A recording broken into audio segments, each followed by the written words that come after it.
La nouvelle école s'est installée au cœur même de l'aéroport de Tours, au premier étage du bâtiment principal.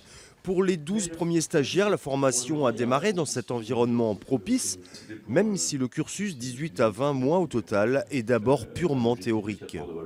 L'important dans le cadre de cette formation, c'est d'être au quotidien, au contact justement du futur métier qu'auront nos stagiaires actuels, à savoir dans un environnement aéroportuaire. Et là, l'avantage de Tours, c'est que ça offre une double opportunité pour Air Paris Academy Training. La première, de disposer de locaux disponibles, d'une plateforme en pleine mutation, en pleine évolution, et à terme la possibilité de réinvestir l'ensemble des locaux de l'armée de l'air. Question 3. On the brake assembly, there is an anti-skid system.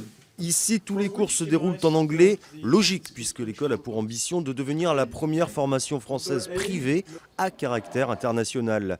L'objectif étant de former 150 pilotes de ligne par an d'ici quelques années. Du bachelier à la reconversion professionnelle, les premiers stagiaires sont âgés de 18 à 38 ans. Ils ont en commun le rêve de voler. L'aviation, c'est une passion depuis mon plus jeune âge. Et puis, lors d'un retour d'expatriation, j'ai eu comme un déclic. Je me suis dit, il est temps. J'ai pas envie de renoncer à un rêve. Je suis à une période clé de ma carrière.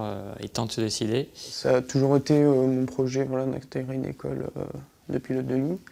Et il s'est trouvé que les circonstances ont fait que j'ai trouvé cette école à la sortie de mon bac.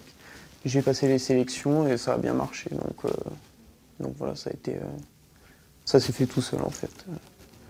Pour la partie pratique de leur formation, les stagiaires disposeront d'avions monomoteurs, mais aussi bien sûr d'un bimoteur, ainsi que d'un simulateur de vol qui seront prochainement livrés à l'aéroport de Tours.